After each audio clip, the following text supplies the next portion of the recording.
lastly, Bree asks, what are your long-term writing goals? This one's easy. I mean, it's easy to say, it's not easy to do, I guess, but to write a story that I would want to read. I put so much of my heart and soul into mapping this story out.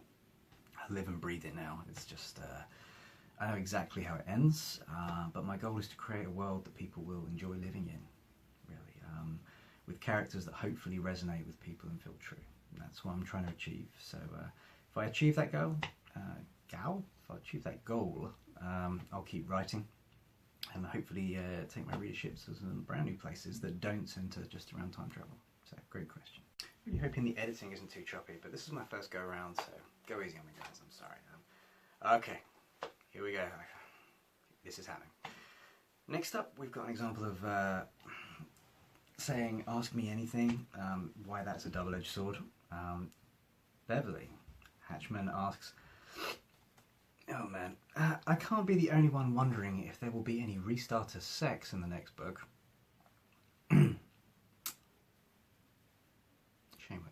Shame on you, come on.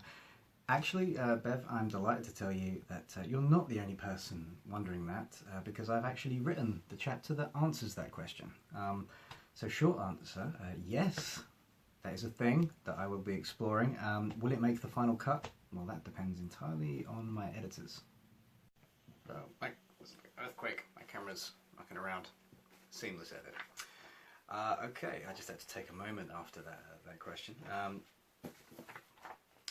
Bev also asks, "We know that a real-life weekend away provided some inspiration for the scene setting, but what made you go for the, as a spoiler here, but the mystery element? Do you know a real-life Malcolm?" You know, one of the biggest challenges for me was creating a voice for Malcolm. He was a blank slate for me, and I intentionally left a lot unsaid about his motivations, his drives, what made him tick, because the story was really focused on Hal and Kara at this point, navigating this new world outside of time. The sequel to Fir Lodge, and he said the title then, that would have been end video, re-record. There's going to be my opportunity to grab some of those concepts and really dig into who Malcolm is and that sort of thing, and I'm really excited for you guys to read that. So thanks, Bev. Seamless edit.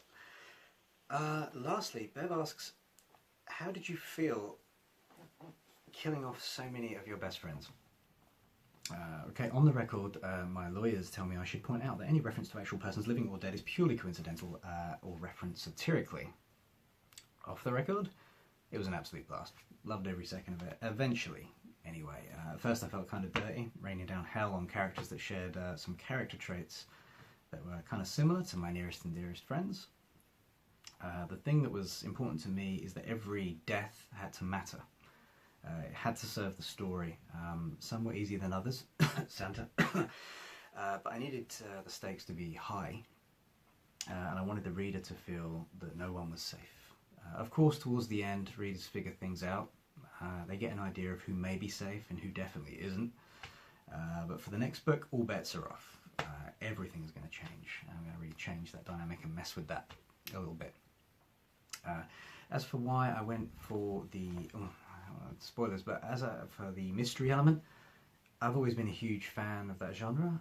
Placing the protagonist in an environment where they could literally go back and piece together the big bad's agenda was a huge draw for me.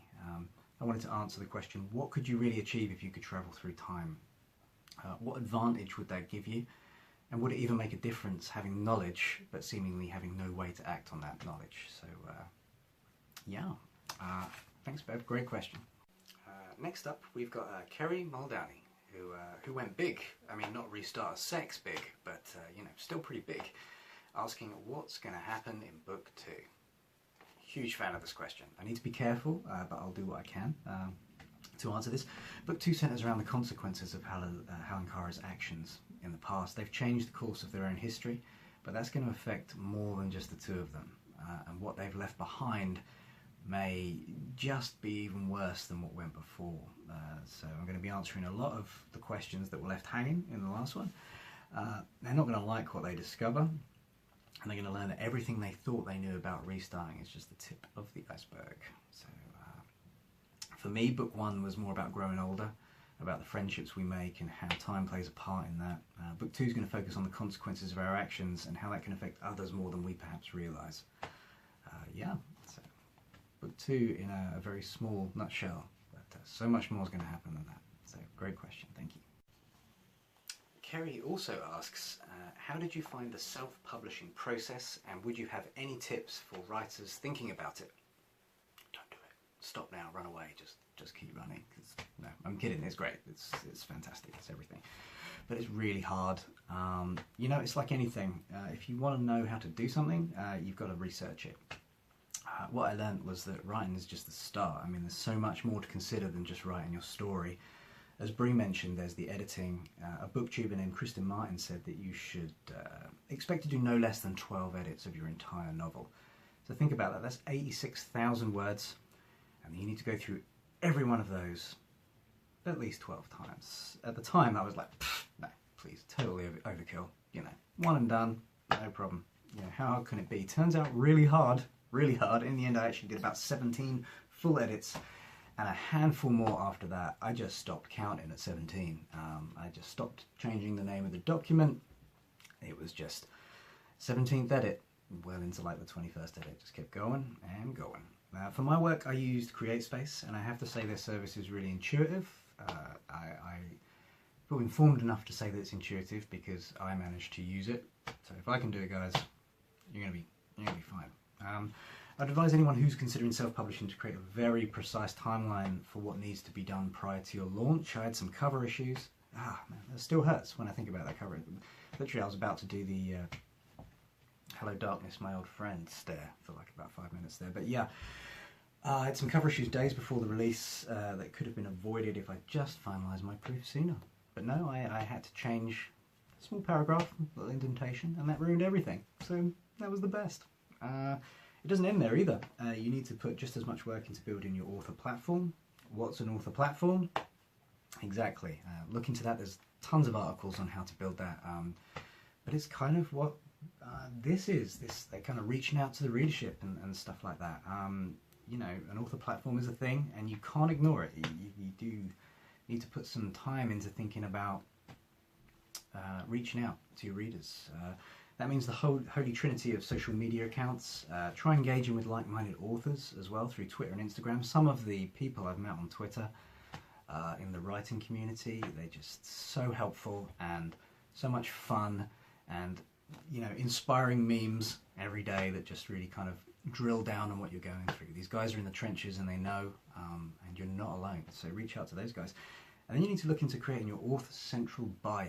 So if you don't know what that is, punch it into Google. Other search engines are available. But yeah, punch into that and look into author central bio, because you'll be missing out if you don't fill that in as well. Yeah, and then do the same on Goodreads. And there's a huge community there that has led to some of my most in-depth reviews, so don't dismiss Goodreads. Create an account and pay it forward. Read, review some other books, you know, reach out to those authors as well, you know. Yeah, and I guess the last piece of advice I would give at this point in my journey is, whatever you do, make sure you find some editors. Do not do that yourself. You are too close to your work. Seriously, do not underestimate the power fresh eyes can have on your work, because they will see the you know, the things that don't work and the chapters that don't need to even be there, your darlings they call them. You know, they will tell you if you need to kill your darlings and get rid of some of those and trim that stuff down, and listen to them. You know, get some good constructive feedback from your editors and listen to that, because they are trying to help you. Yeah. So that is the advice I would give to people starting out in the in self-publishing. Thank you, great question. Nailed the transition. Carol Norton asks, do you... She didn't ask that, I just made that up. Hang on, the next... What she actually asked was, did you have a plan as to how the story was going to go? Or did you find it took on a life of its own as you wrote it, which made you deviate from the original plotline? That's a really good question. It's a very long sentence, but it's a very good question. So it's often said that there are two types of writers. Pantsers, people who improvise and go by the seat of their pants, they write. and plotters, people who outline down to the very last letter, leaving nothing to chance.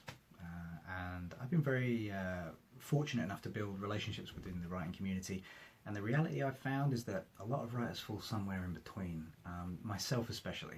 I had a pretty thorough outline for Fir Lodge and book 2 and book 3.